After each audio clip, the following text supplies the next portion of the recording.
Essa aula está sendo gravada para a turma de pintura de textura do curso de Jogos Digitais da PUC Minas. E se você estiver vendo essa aula por acaso no YouTube, tem uma chance dela não fazer muito sentido para você. O objetivo da aula de hoje é a gente ver as configurações de ferramentas de pintura de textura do Blender, né? Onde que elas ficam e quais são as opções que a gente tem para configurar uma ferramenta de pintura. Mas para isso, eu quero fazer o clássico movimento de apagar todo o conteúdo que a gente tem aqui na cena, né? Então vou selecionar todo mundo aqui, né? Vou apertar Delete ou X no teclado, né? Então vou apertar Delete para apagar todo mundo, né?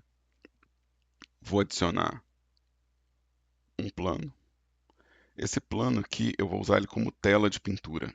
Então ele vai ser meu canvas. Então eu já vou nomear ele aqui bonitinho como canvas. Também vou nomear a malha como canvas. E eu vou trocar da aba Layout, que é essa daqui, eu vou trocar para a aba Pintura de Textura, né? Então eu estou saindo da aba Layout para a aba Pintura de Textura. Dentro dessa aba aqui, a gente vai ver que o meu canvas ele está totalmente rosa, né? Eu estou navegando aqui, né? E ele está totalmente rosinha, né? Eu quero ver ele de topo, né? Eu quero ver ele como se fosse uma tela de pintura. Apesar de eu ter interface 2D aqui, eu quero ver aqui. Então eu vou clicar nesse navegador aqui de visões para acessar o topo ou usar o set do teclado numérico. Vou dar um zoom para a gente poder ter um enquadramento melhor. Então eu posso clicar aqui, né, nesse íconezinho da lupa, ou eu posso usar menos e mais no teclado numérico. Aqui eu tenho uma panorâmica também, para poder ajustar o enquadramento. E eu não vou conseguir pintar nada nesse quadrado porque ele não tem uma imagem nele. Apesar dele estar aqui na ferramenta de pintura de textura, eu não tenho uma imagem. Se eu tentar pintar aqui, o Blender vai avisar que ele não tem nenhum material, nenhuma textura, não tem nada conectado a ele, né? Vamos traduzir o que ele quer dizer com isso. Se eu vier aqui na aba de material, não existe nenhum material. E se não existe material, também não existe nenhuma imagem, né? Se eu abrir minha lista de imagem aqui, eu não criei uma imagem para minha pintura. Tem duas formas de eu fazer isso, né? Eu posso vir aqui no meu Texture Slot, onde tem escrito No Textures, e apertar esse mais. E ele vai criar automaticamente uma imagem para mim, já linkada aqui. Ou eu posso fazer do jeito longo e demorado, né? Que seria ir na aba de Shading, criar um novo material. Então eu vou chamar esse material aqui de Canvas. A gente costuma usar a abreviação MAT para material, né? A gente costuma usar essa abreviação. Eu costumo usar a abreviação TEMP, porque esses materiais que eu trabalho, geralmente eles são temporários, eles não são materiais finalizados, então eu vou descartar eles em algum momento na hora que eu estiver fazendo meu jogo. E aqui, ó, o meu material, ele é o quê? Ele é quem vai desenhar a cor da superfície do meu objeto. Então, se eu trocar a cor do meu material aqui, eu vou trocar a cor do meu objeto. Mas o que eu quero, na verdade, é que, em vez de ser uma cor calculada matematicamente, eu quero que seja uma imagem, né? Então, eu vou pegar essa bolinha amarela aqui, ó, vou puxar essa linha amarela e vou soltar. Ele vai me dar uma barra de busca. Nessa barra de busca, eu vou procurar por Texture Image ou Image Tester. Aqui, ó, Image Tester Color é a opção que eu quero. E ele vai me dar essa caixinha aqui. Nessa caixinha aqui, eu consigo criar a minha imagem conectada ao material. Então, eu vou vir aqui, criar uma imagem nova. Eu vou chamar essa imagem de Texture Temp. De novo, é temporário, porque eu estou trabalhando ainda. E eu vou escolher o tamanho da imagem, que vai ser 1024 por 1024 mesmo, porque é só um teste para pintura. E eu vou escolher uma cor branca. Então, de uma nova imagem. E agora, a, a cor desse objeto é definido por essa imagem. Então, é essa imagem que define o visual disso aqui.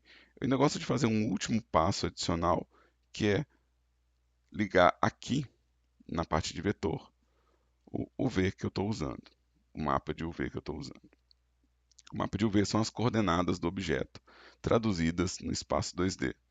A gente consegue ver essas coordenadas dentro de UV Editing. Então, meu objeto ele possui coordenadas 3D e eu posso ter mais de um conjunto de coordenadas. Então, eu gosto de fazer esse arranjo manualmente. Mas isso pode ser realmente muito lento para quem quer só abrir o Blender e testar um pincel e fazer uma pintura. Então eu vou começar de novo. Então vamos pegar um arquivo novo.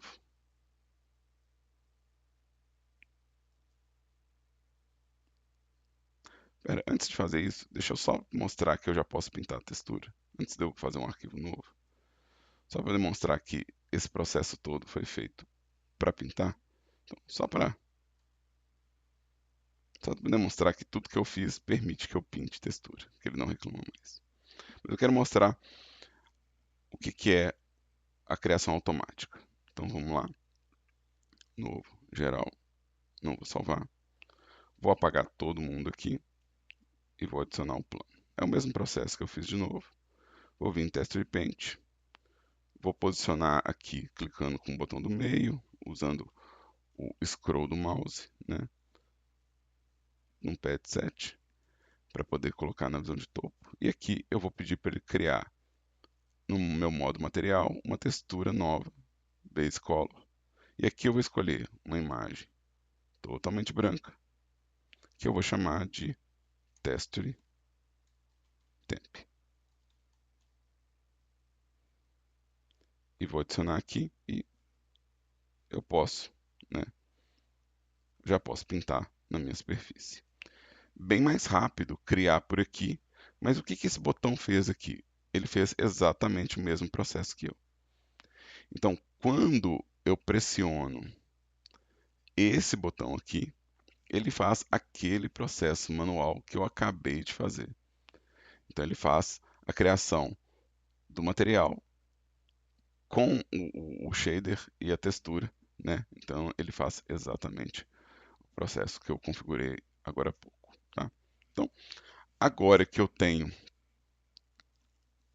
o meu plano aqui e eu posso desenhar, vamos ver o que são as configurações de ferramenta. Todos os meus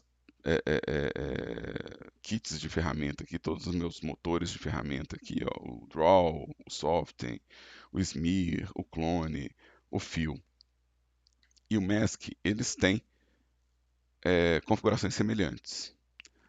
Então eu não preciso cobrir todas elas, mas é importante perceber que cada um deles vai ter alguma variação nas opções de configuração aqui. Cabe a você, aluno, né, do curso, né, a partir da explicação da ferramenta de pintura, explorar as outras ferramentas, ver as alterações e ver como elas afetam. O processo é o mesmo. Tá? Então, eu selecionei aqui a minha ferramenta de pintura. Ela está funcionando nos dois espaços, então posso desenhar no espaço 2D ou no espaço 3D. Então, isso está funcionando já, né? E eu estou com a configuração do Blender aqui, a gente vai ver que a gente tem as opções de ferramenta acontecendo aqui no cabeçalho e tem as opções de ferramenta acontecendo aqui na barra lateral. Então, as configurações de ferramenta, elas vão ser vistas aqui nessa área e elas vão ser vistas aqui nesse espaço aqui, ó. Por que tem essa redundância? Tem essa redundância porque se eu quiser trabalhar com essa tela cheia, vou apertar Ctrl Espaço e agora minha tela está cheia. Eu não preciso recorrer àquela barra, ou seja, todas as opções vão estar aqui nessa lista. Então, se eu quiser mudar o tamanho do brush, a força do brush, se eu quiser mudar outras configurações, eu posso acessar por aqui. né? Então, se eu estiver pintando em tela cheia, eu não preciso fazer uma troca de interface. Mas para explicar o funcionamento, eu prefiro ir por aqui, porque eu posso dar zoom nessas configurações, ou seja, eu posso aumentar o zoom e eu posso também enquadrar isso e deixar a configuração estática. Nesses menus aqui, se eu clicar e tirar o mouse, elas vão sair da minha visão. E para dar aula, isso pode ser bem mais complicado, né? Então, vamos começar aqui pelas configurações. O primeiro tipo de configuração, que chama Mix, eu vou precisar trocar a cor da minha pintura para demonstrar, né? Então, eu vou pegar uma cor diferente, né? Então, posso pegar essa cor diferente por aqui, eu posso pegar essa cor diferente por aqui, mas vamos pegar por aqui mesmo. Vamos pegar uma cor azulzinha aqui, tá?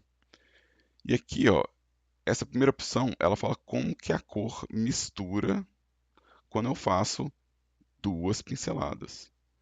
Então aqui, do jeito que as configurações estão, vamos pegar esse espaço aqui e esse espaço de cá, né, para a gente ver a pintura. Aonde a cor mistura aqui, ó, eu estou, na verdade, tampando uma cor com a outra. Então esse mix, ele substitui uma cor com a próxima cor. Vamos pegar uma segunda cor só para mostrar isso na prática. Então se eu pintar aqui por cima, eu estou tampando o ponto de interseção. Então no espaço de mistura, eu estou substituindo. Dentro dessa opção, eu vou ter o quê? Eu vou ter uma série de configurações. De novo, eu não preciso mostrar todas. Eu vou mostrar algumas e cabe a você que está estudando experimentar todas e ver quais que são úteis para você e lembrar na hora de configurar um pincel que talvez você queira um pincel que tenha um modo de mistura diferente. Essa primeira família aqui, por exemplo, ela tem um modo de mistura multiplicação que vai escurecer aonde a cor estiver misturando. Então, se eu vier aqui, ó, aonde a cor está misturando, está ficando mais escuro. Então, eu posso ter um pincel que serve, por exemplo, para eu pintar um sombreamento a partir de uma cor. Eu vou ter os pincéis que deixam mais claro no espaço de mistura. Então, vou pegar aqui a adição. E se eu pintar aqui, ó, não tem como ficar mais claro do que o branco. Mas tem como ficar mais claro do que essa cor aqui. Então, se eu quiser fazer um highlight ou uma luz, eu posso usar a adição. A gente tem vários outros, né? Tem alguns que vão misturar basicamente a cor e a saturação. Então, que vão mudar o tom da cor. Eles não estão escurecendo, eles estão mudando o tom da cor. E eu vou ter dois que são bem importantes para a gente que faz a pintura de textura no Blender, que são as opções de criar transparência ou remover transparência. Eu vou pegar aqui o apagar transparência, vou fazer aqui, e agora minha imagem está mostrando esse quadriculado no fundo. Me diz que o objeto ele é transparente nessa área. Quando a gente faz isso no espaço 3D aqui, ó, quando a gente vem no espaço 3D, apesar do meu objeto ser plano, parece que ele vai ter uma ponta irregular. Isso é muito útil para a gente poder fazer rasgado em bandeira, fazer é, é, fios de cabelo num personagem, né, para fazer detalhes elaborados, né, em um objeto, né, sem ter que modelar esses detalhes. Esses detalhes eles podem ser resultado da pintura. Então, agora, por exemplo, a minha pintura aqui, né, ela cortou o modelo inteiro. Se a gente vier aqui, a gente vai ver que eu fiz essa forma usando transparência. Então, essa opção que faz isso é a opção Erase Alpha. A opção Add Alpha, ela vai adicionar opacidade, né? Então, o alpha, esse alpha aqui, ele representa a opacidade da cor do objeto. Então, um alpha totalmente opaco, né, ele vai preencher aqui minha imagem, né, então estou adicionando, eu estou criando essa informação de opacidade. E o Erase Alpha, né, ele está apagando, né, essa opacidade. Então a gente vai estar criando, né, um, um- um- um espaço vazio, né, um espaço sem cor, né. A gente tem também o meio termo, né, então você pode ter uma coisa que é levemente translúcida, né, nessa pintura, né. Vou deixar opaco de novo. E as outras opções, como eu disse, eu recomendo que vocês experimentem elas, né. Vai em uma por uma, né, e vê o que elas fazem. A próxima opção aqui é o tamanho do meu pincel e a sensibilidade dele, a pressão e compartilhamento entre ferramentas. Vamos ver cada um deles isoladamente. O tamanho do meu brush, é um tamanho em pixels. Então aqui, ó, dentro do Blender, mesmo que eu dê zoom nessa área aqui, ó, esse pincel ele não vai mudar de tamanho relativo ao zoom, porque a medida dele é em pixels. Aqui na imagem 2D, porque minha imagem aqui ela é desenhada em pixels, o meu pincel ele vai mudar de tamanho. Então, não existe no modo de pintura de textura, não existe ainda uma forma de manter o pincel, o tamanho do pincel acompanhando o objeto, né? A gente tem isso dentro do Blender em escultura, mas em escultura a gente está usando metros, né, unidades de medida. E na pintura de textura, o Blender removeu essa opção por causa de uma série de bugs que eles têm que corrigir, né? Então essa opção não está disponível dentro de pintura de textura. A gente espera que algum dia eles consigam colocar. Então se você quer um pincel mais estável acompanhando o tamanho da imagem, a gente vai usar isso no espaço 2D. Se você quer fazer uma pintura no espaço 3D, você vai ter que realmente se adaptar a um tamanho variável, né? E esse tamanho variável, eu posso mudar ele atualmente no Blender 4.2, eu posso mudar ele usando F no teclado. Então, se eu apertar a tecla F, né, vamos escrever a tecla aqui, tecla F, vai ser o tamanho, né? Então, se eu dei um zoom aqui, mas preciso aumentar meu pincel, eu posso apertar o F para mudar o tamanho disso aqui. Então, esse é o controle de tamanho. Vamos colocar aqui ele com 50 pixels de novo. Deixa eu apagar essa anotação minha aqui na tela. É... E aí, aqui, ó, eu tenho um botão que vai falar se o objeto é sensível à pressão, né? Eu estou usando para desenhar aqui no Blender uma caneta, né? Essa caneta ela tem sensibilidade à pressão, então quer dizer, quanto mais forte eu pressionar essa caneta, maior pode ser o meu pincel. E quem vai fazer esse controle é esse botãozinho aqui, é ele que vai habilitar a pressão da caneta, né? Isso na opção de tamanho. Então, agora meu pincel ele pode ser pequenininho ou grande. Eu vou fazer ele como mix, para a gente poder ver o que eu estou desenhando. E aí, o tamanho maior desse pincel é o meu tamanho de 50 e o menor é o mais fraco que eu consegui pressionar aqui, né? Então, se eu pressionar muito, o pincel é grande. Se eu pressionar pouco, o pincel é pequeno. É uma opção bastante útil, eu uso bastante ela, tá? A próxima opção é se essa configuração é compartilhada entre as ferramentas. Então, se eu trocar de ferramenta aqui, ó, ela vai ter o mesmo tamanho que essa daqui, né? Se eu desligar isso aqui, então um pincel pode ter uma medida e outra ferramenta pode ter uma medida diferente. Então, vamos colocar aqui ela com o dobro, 100, e essa aqui com 50. Então, agora eu tenho uma ferramenta com 100 e uma ferramenta com 50. Se eu quiser todas as ferramentas compartilhem o tamanho do pincel, eu escolho por aqui, né? Esses ícones, eles vão se repetir.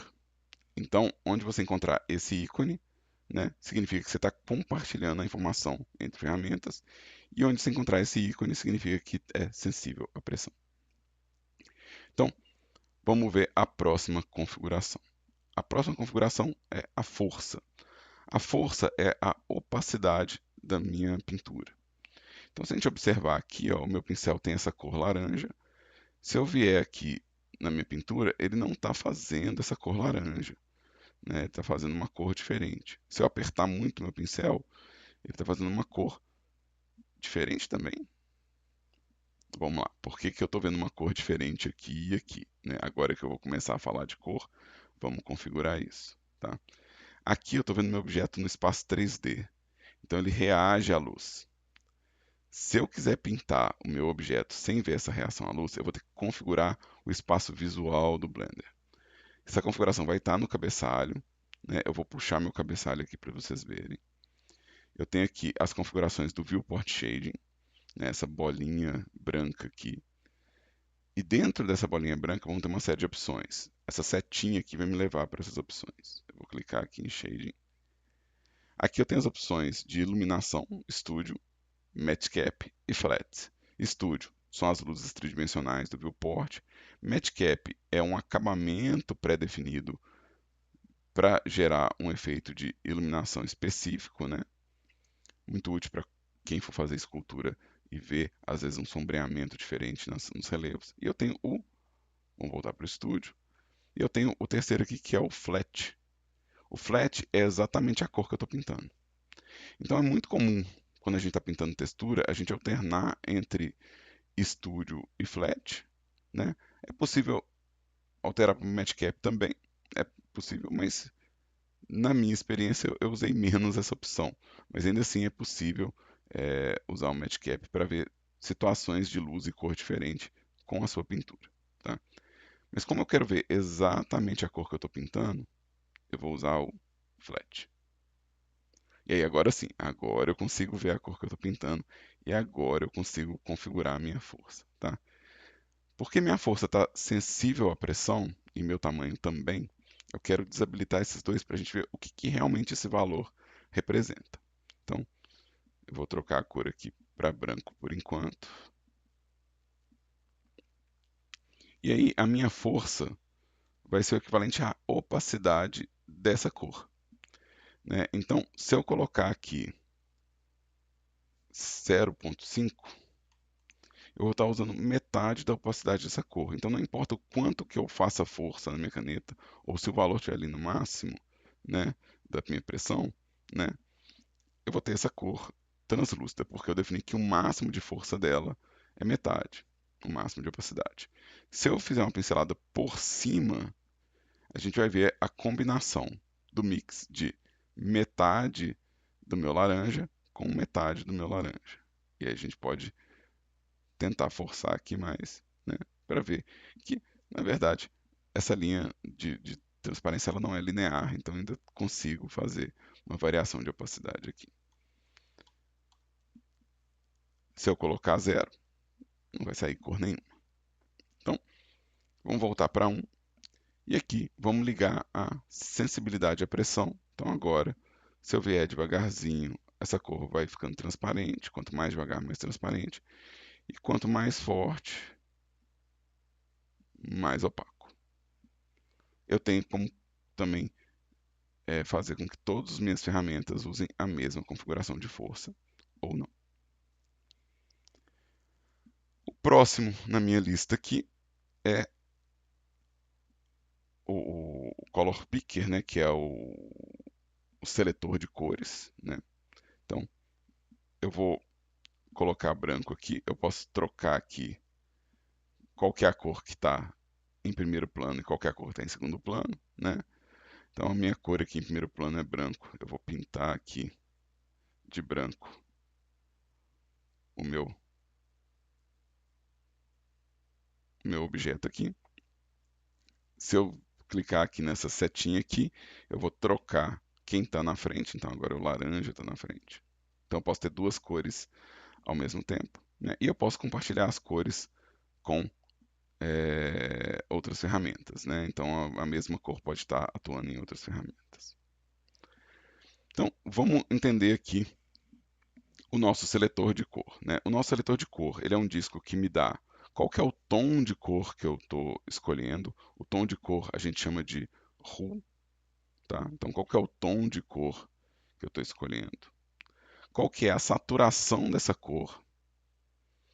Então qual que é a saturação da cor? Então, opa, deixa eu escrever aqui, saturação, saturation.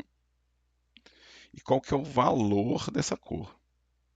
Né? Se é claro ou escuro. Então, a gente vai chamar isso de HSV em vários softwares, né? Então, isso aqui é HSV. E esse é o modelo de seleção de cor aqui do Blender, onde eu escolho o tom de cor ao redor do círculo e defino a saturação apontando para o centro.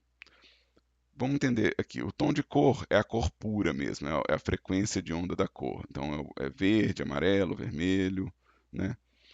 A saturação é o quão vibrante essa cor é. Então quanto mais próximo do centro, mais cinza essa cor vai ficar. Então ela vai perder saturação.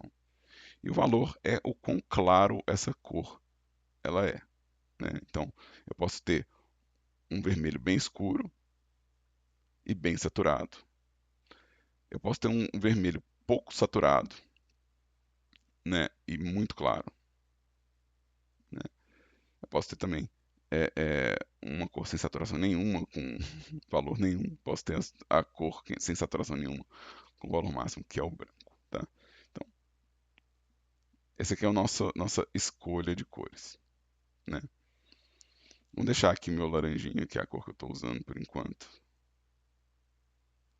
E aí eu tenho a segunda cor, né? Eu posso clicar aqui nessas duas cores para definir elas individualmente, né?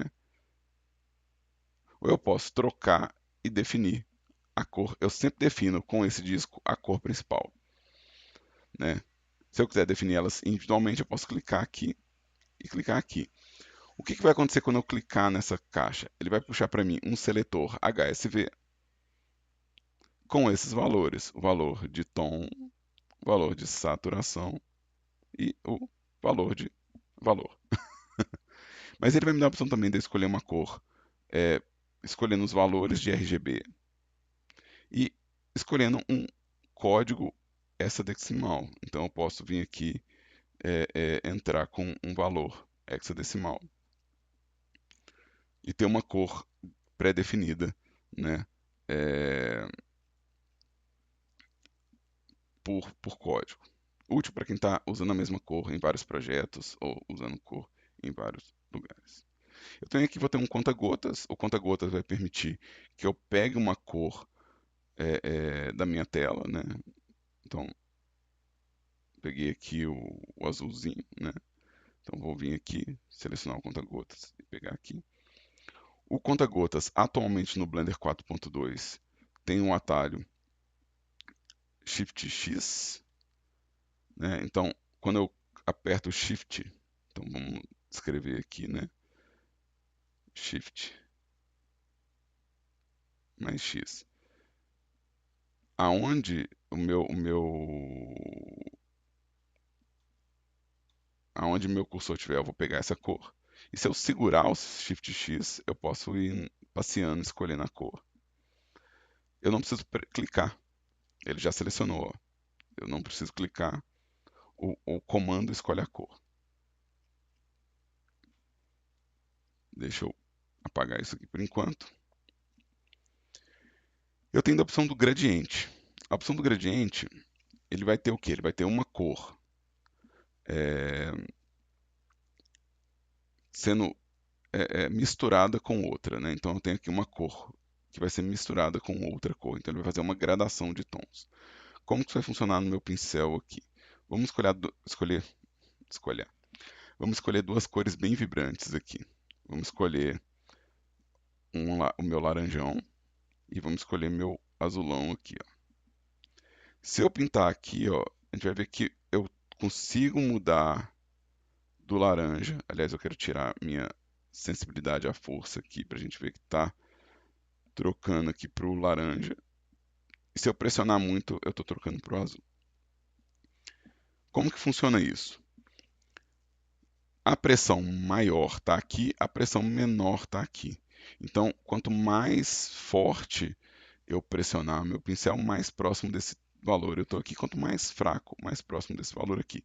Eu posso ter nesse gradiente aqui, ó, eu posso ter mais cores, ou seja, eu posso ter várias cores aqui, né? Eu posso ter uma cor intermediária. Eu posso também remover cores aqui, né? Eu tenho aqui ainda como flipar as cores, como chamar o conta-gotas, né? Então eu consigo editar esse gradiente aqui. Eu consigo editar qual que é o modo de cor dele e qual que é o cálculo entre uma extremidade e outra. Isso tudo vale o teste, né? Vale a experimentação, né? É, aqui eu tenho uma cor de fundo, né? Eu tenho aqui esse número é qual cor que eu estou trabalhando com ela, 0 ou 1, né? Se eu tiver mais cores, ele vai criar uma lista, né? Então é 0, 1 e 2. Então se você quiser trocar, já é difícil clicar, quiser trocar por valor, você pode trocar por aqui, né? É, e aqui eu tenho a posição dessa cor e qual cor que está selecionada nesse gradiente. Aqui eu tenho a informação da minha cor de fundo. Ela ainda está aqui, ó, a minha informação da minha cor de fundo. Ela ainda está acontecendo, né, no meu seletor, né? Então ela ainda existe aqui, né? Então eu posso, de certa forma, ter o acesso a ela. Aqui é qual que é a forma. Aliás, deixa eu trocar aqui de volta para a cor. E deixa eu apagar isso aqui porque eu quero uma cor mais lisa aqui. Então vamos deixar uma cor mais lisa aqui, um cinza. Não tem problema. Vamos voltar para o gradiente. Eu fui para a cor e voltei para o gradiente. Aqui qual que é um método que ele vai usar para trocar de cores. Então, está funcionando na pressão porque está configurado para usar pressão. Eu posso falar que o gradiente ele só repete. E aí ele vai perguntar assim, tá, se só repete, repete em quantos pixels? Vamos colocar aqui 250 pixels. Então, a cada 250 pixels aqui da minha tela, eu estou repetindo o gradiente. Eu posso pedir para ele travar. É um clamp, ou seja, ele vai começar numa cor e vai travar na outra. Então eu posso vir aqui, ó, e depois de 250 pixels, ele vai ficar só azul, né? Então eu posso fazer uma série de pinceladas aqui. Sempre que eu chegar num certo ponto, ele vai ter essa cor azul aqui, que é o clamp. O clamp, ou seja, eu começo aqui e termino aqui. A minha pressão começa aqui e termina aqui, né? O meu repeat começa aqui e termina aqui, tá? O gradiente é importante, né? É uma ferramenta importante. Ela é principalmente importante quando a gente está usando o baldinho de tinta, né? O baldinho de tinta ele tem a opção de gradiente que vai me dar uma linha de desenho aqui, ó, que permite que eu faça o preenchimento de uma área inteira, né, com um gradiente, né? Então, é bem interessante, né? Eu vou é, voltar para minha pintura aqui, mas é interessante vocês observarem, né? Se você quiser preencher uma área com uma cor específica, você pode vir aqui e usar o gradiente para fazer essa pintura aqui. Vou voltar aqui para minha cor, né? E vamos ver o que, que a gente tem logo abaixo, né?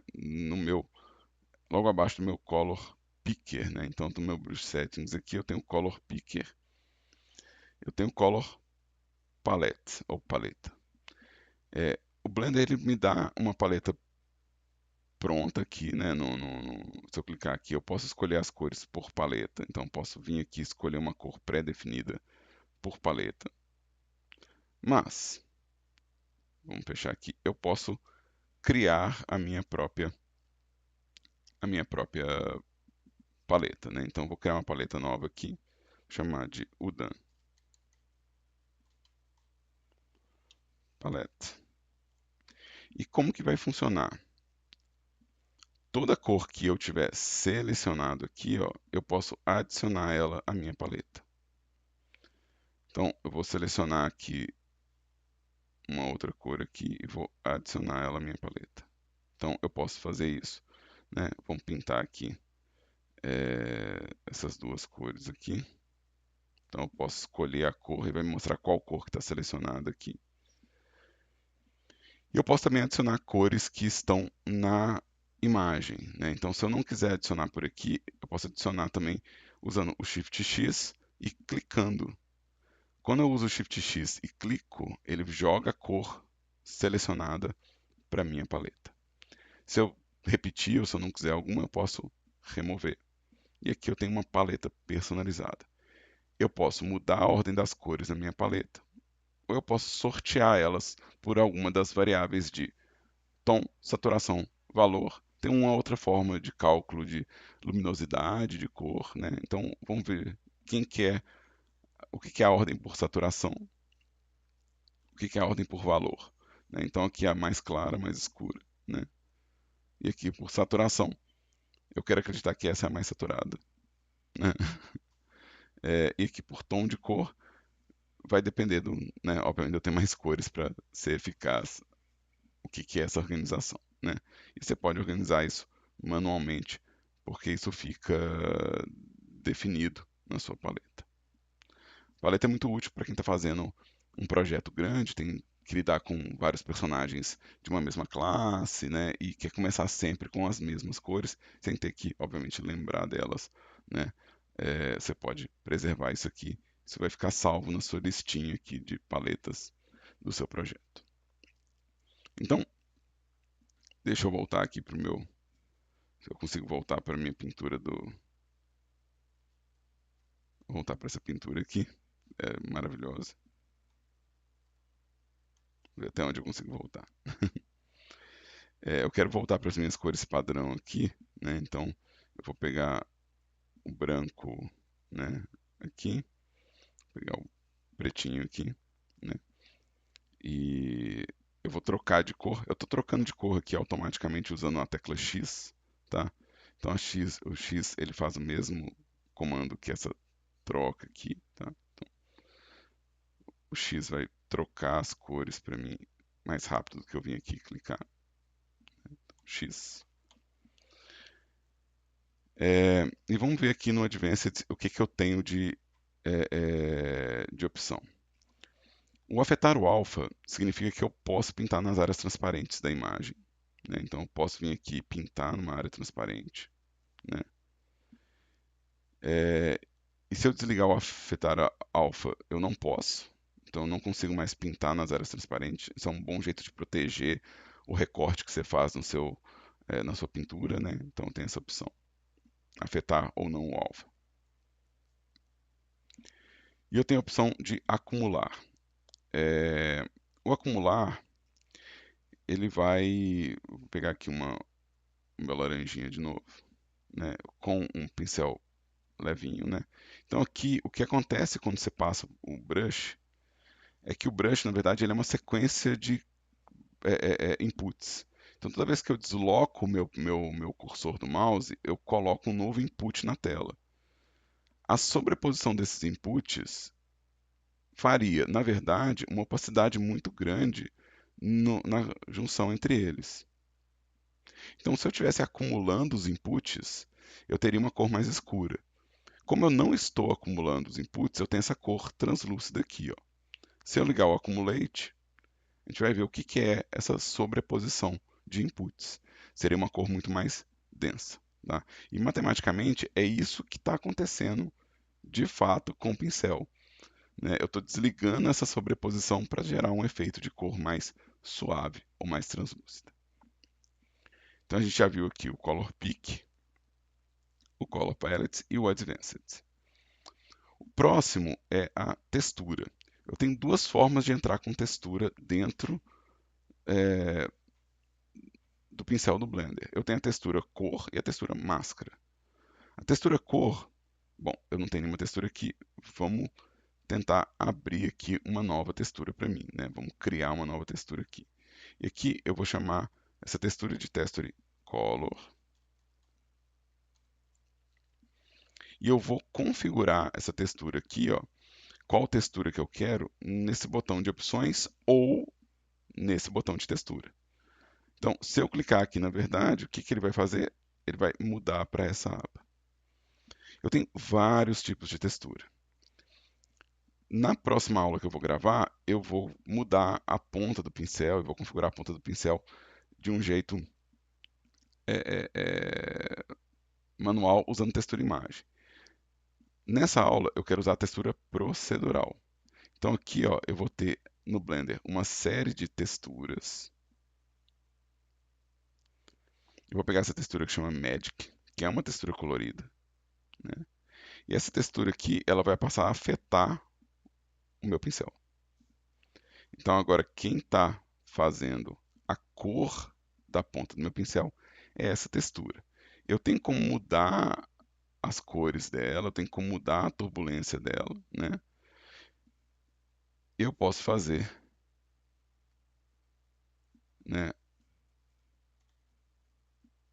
um pincel com um acabamento bem diferente, só de colocar aqui essa textura na ponta do pincel. Opa, eu quero deixar aqui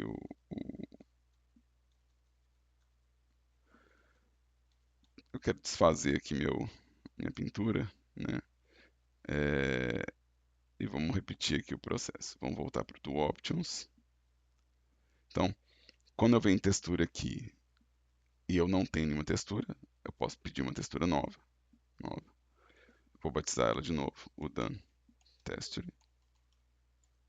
E para eu realmente configurar essa textura, eu não vou ter acesso desse conteúdo aqui dentro, né? Eu não tenho acesso, eu realmente tenho que vir nesse botão. Ou agora, em vez de clicar aqui, eu vou clicar aqui. E aqui a gente vai ver que a gente tem a opção Brush, o Done Texture. E aqui eu vou trocar de novo para aquele Magic. Tá? Voltando para o meu pincel aqui, né? Ele atualizou aqui para minha imagem e aqui ele está falando como que eu estou mapeando essa textura. O que ele está fazendo aqui é o View Plane, o que significa que toda vez que eu desloco o meu pincel, ele pega essa textura, né, e carimba. Movi o pincel, ele pegou essa textura e carimbou. Então, a textura está ficando sobreposta aqui, ó, sobreposta. Eu posso falar que a textura ela é repetitiva. E aí, quando acaba a área da textura, ele repete ela, né? Então aqui, ó, eu estou repetindo a textura. A minha textura está sofrendo influência da cor. Olha só. Aonde é branco aqui nessa textura está ficando laranja. Então, apesar da cor estar afetando o meu brush, ela não é imune às cores de seleção do meu pincel. Eu vou trocar para branco as minhas cores aqui. A gente vai ver que a minha textura agora ela está com um fundo branco. Então, essa cor laranja ela é a cor do pincel afetando a cor da textura. Tá? Então, o Tiled ele é a textura repetitiva. Eu tenho a opção de 3D. O 3D ele vai pegar a textura e ele vai encaixar ela no X e Y do meu mundo. Né? Então eu estou com um plano aqui. Eu estou pintando minha textura e ela está acontecendo no espaço 3D. Então ele está usando essa coordenada tridimensional para poder carimbar a minha textura. O randômico, ele vai embaralhar a textura para mim, então ele vai mudar a rotação, posição, né? Ele vai mudar os valores né? Esses valores randomicamente para mim, então ele vai embaralhar a textura. É bem útil para pintar a textura. E eu tenho o stencil. Com o stencil, deixa eu pintar de branco, por enquanto, deixa eu fechar minha textura aqui. Deixa eu pintar de branco com um pincel bem opaco. Né? Deixa eu pintar de branco aqui.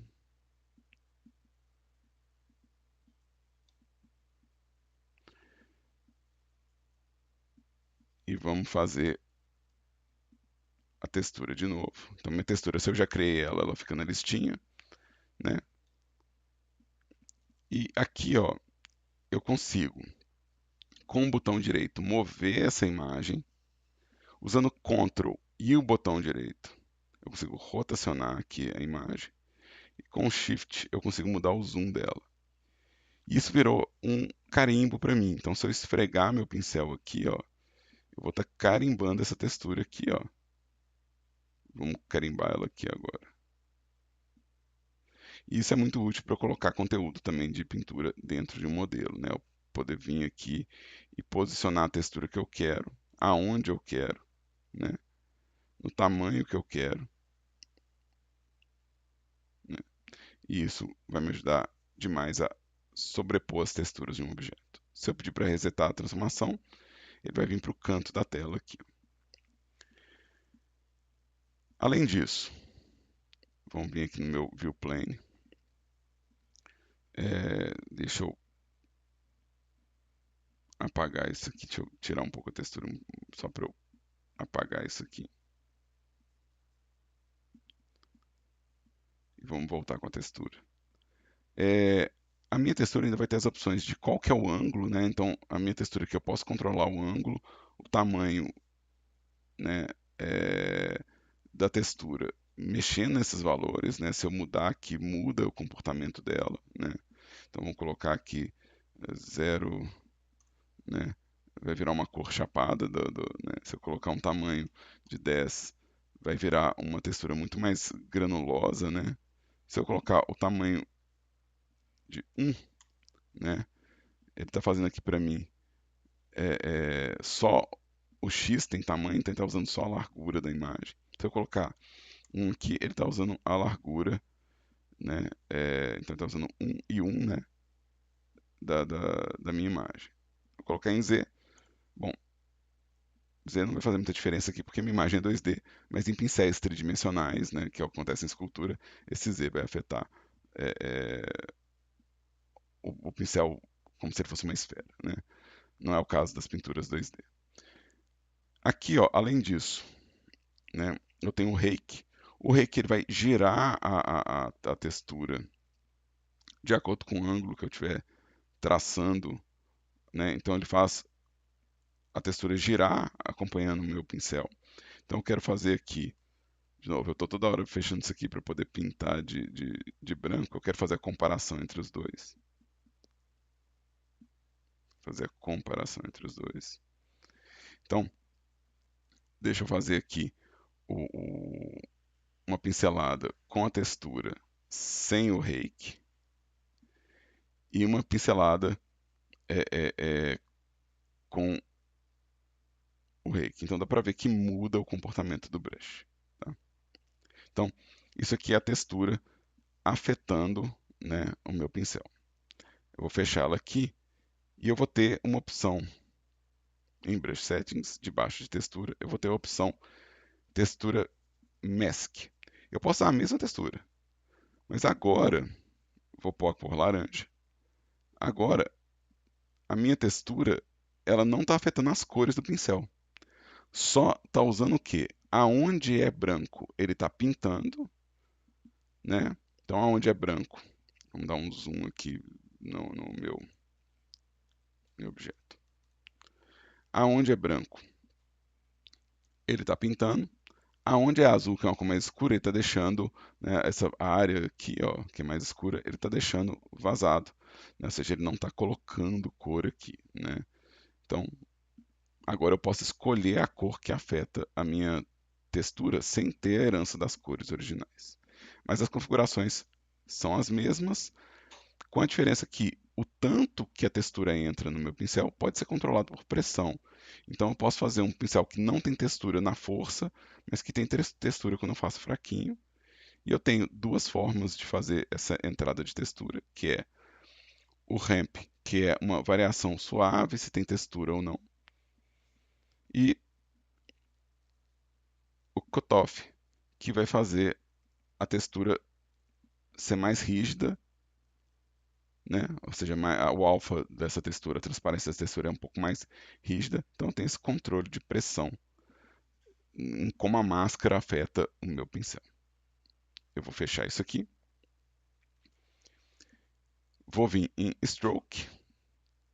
Stroke é como que o pincel está sendo desenhado, né, no meu espaço. Então, deixa eu no meu espaço de desenho aqui, né? Então, vamos rever esse conceito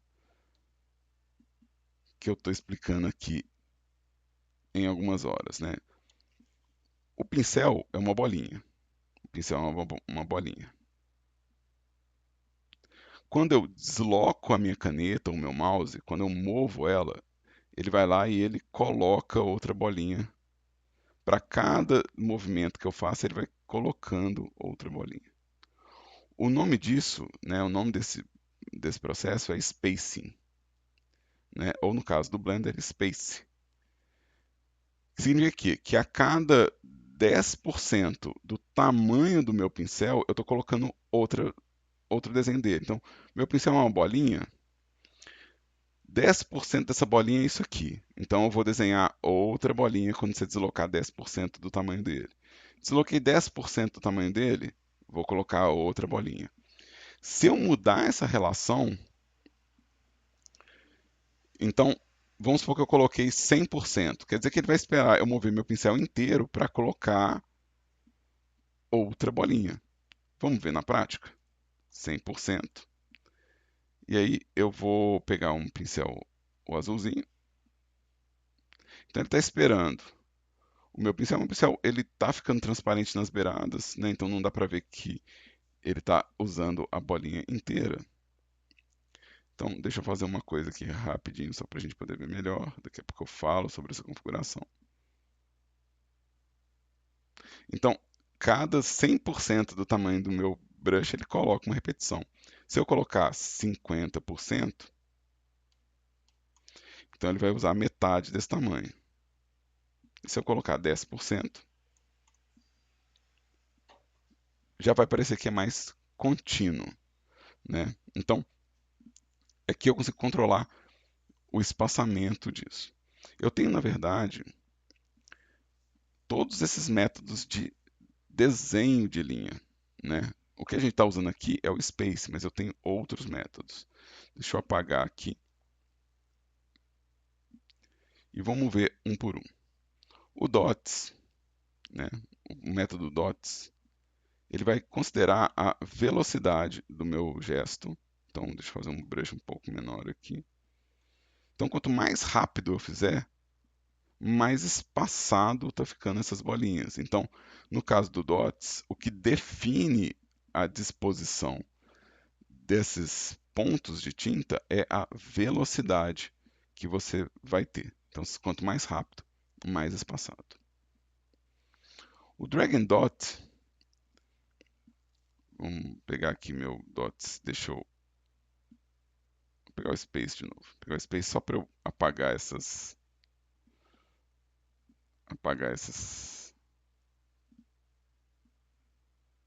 Então, deixa eu colocar um pincel um pouco menor e vamos vir no Drag and Dot. Ele vai fazer só uma bolinha. Ele está agarrando a minha bolinha e quando eu soltar, desenha ela. Então ele não está mais fazendo uma linha, ele está carimbando o desenho do meu pincel. Se a gente estiver usando textura, por exemplo, né? Vamos pegar aqui a textura.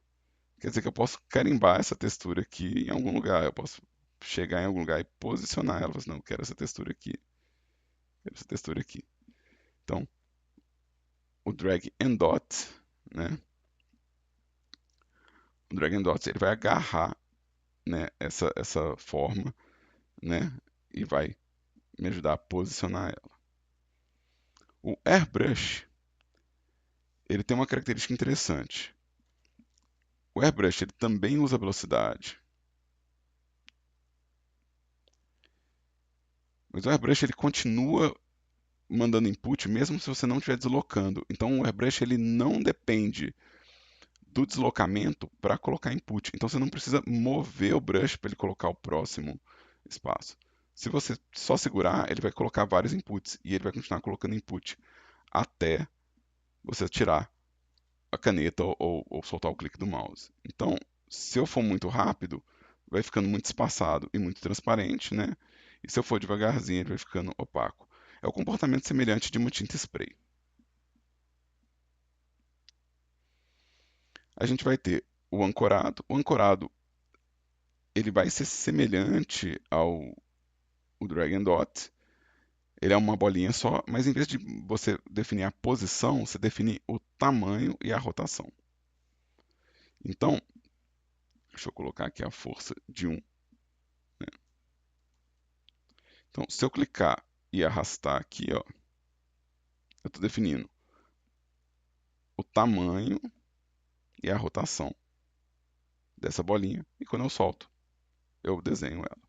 Eu posso fazer isso do centro para a beirada ou definindo o diâmetro da minha bolinha. Então, o diâmetro ou o raio você pode usar como âncora, acionando ou desligando esse botão. A linha reta é uma forma de fazer, literalmente, linhas retas. Né? Então, aqui você vai clicar e arrastar, ele vai te dar uma linha reta. Com o Alt você consegue travar, né, o ângulo. Né? Então, o Alt ele vai me dar, a tecla Alt vai me travar o ângulo. Mas eu consigo fazer linhas retas aqui. Então, se eu tiver que fazer linhas retas, é só usar a opção Line. E eu tenho a curva. A curva, eu vou usar Ctrl clique para desenhar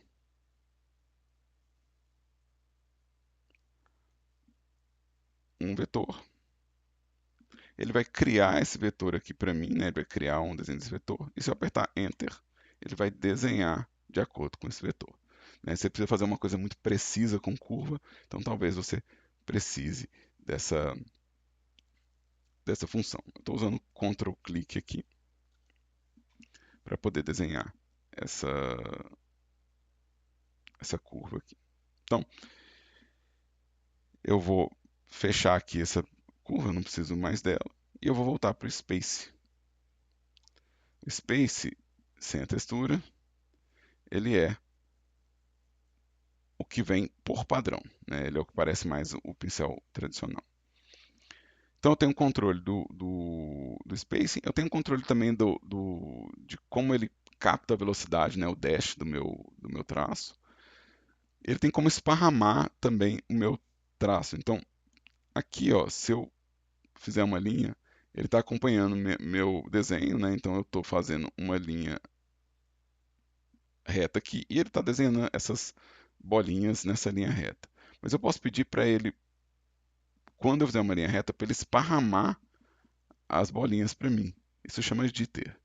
Então eu vou colocar um valor de 1 de jitter e vou desenhar uma linha reta aqui, ó.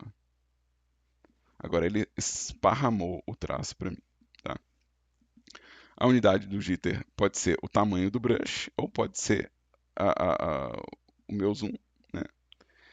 E eu vou ter no finalzinho aqui, né, no finalzinho dessa aba aqui,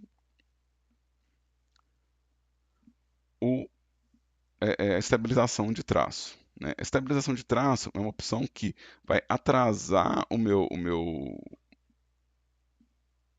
desenho em relação ao meu gesto. Então eu vou fazer o gesto primeiro e ele vai fazer a linha depois.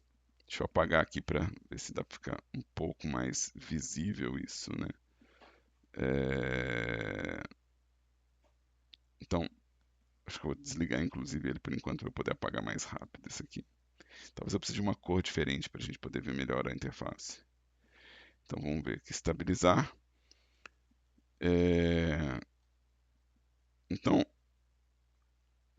a minha mira está bem à frente do meu traço. Né? Então a minha mira está à frente. Se eu passar nas áreas que eu já pintei aqui, ó, dá para ver que tem uma linha atrás.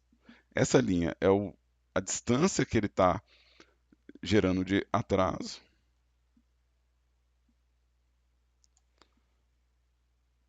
Vamos colocar um valor grande, tipo 300. Então, o valor que ele está colocando de atraso aqui, né, e a força que ele está usando para poder suavizar o traço.